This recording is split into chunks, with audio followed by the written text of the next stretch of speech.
Đó.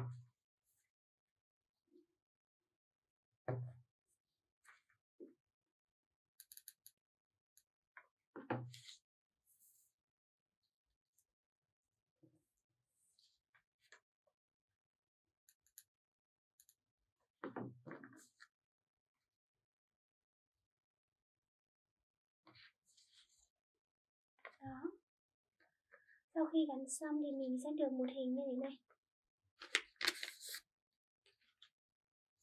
Tiếp theo mình sẽ sử dụng đến cái tờ giấy màu xanh này. Giờ mình sẽ cắt ra những cánh hoa. Ở đây mình sẽ cắt ra 5 cái cánh hoa. Trước khi cắt thì mình sẽ đo kích thước cho nó được bằng nhau.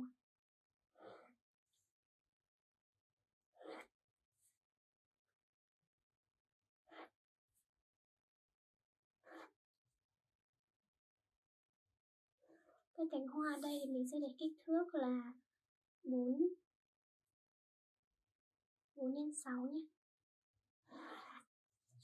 Đó, bây giờ mình sẽ cắt những cái hình này ra.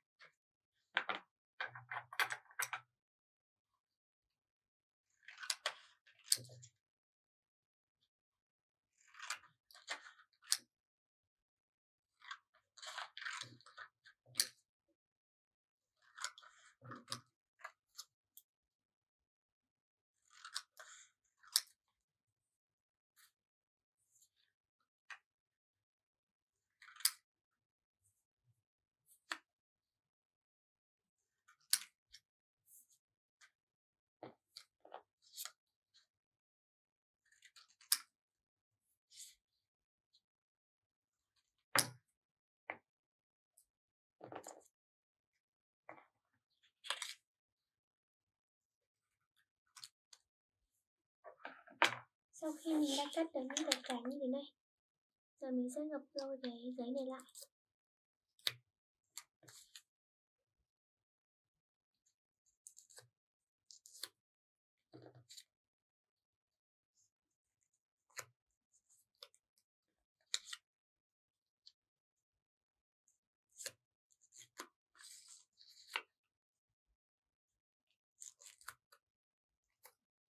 Sau đó rồi mình sẽ cắt thành những cánh hoa nha.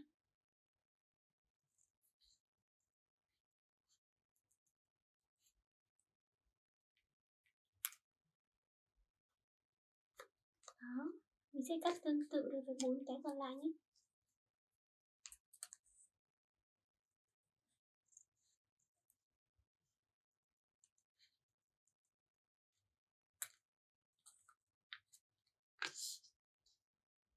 Cái tiếp theo này.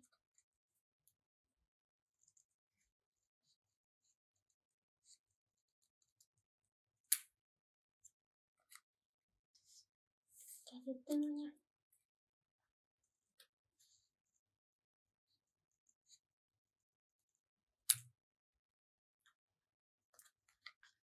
Và cái thứ 5 nhé.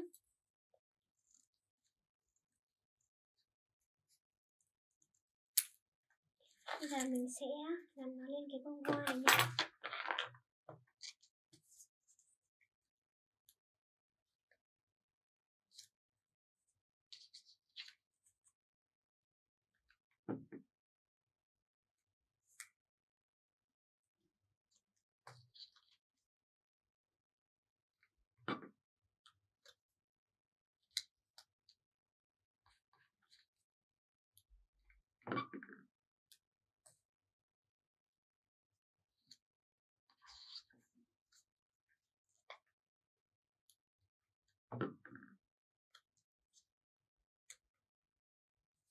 Đó, như vậy là mình đã gắn được những cái cánh hoa như thế này.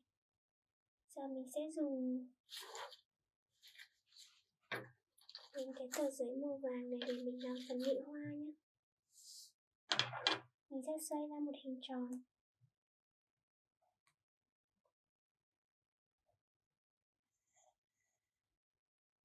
Bán kính là 1,5 cm nha.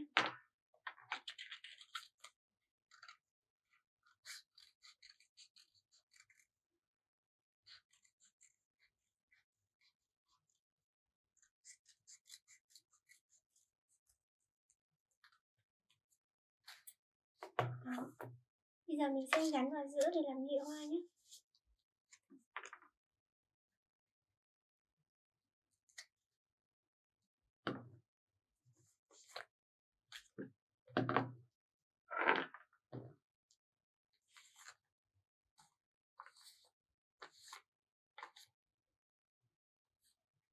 Đó. Như vậy là mình đã vừa hoàn thành xong một bông hoa dán tường màu xanh.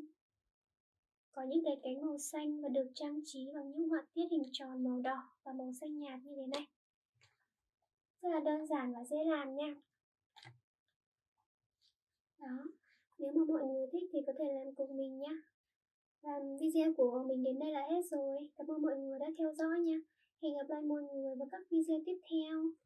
Chúc các bạn thành công. Bye.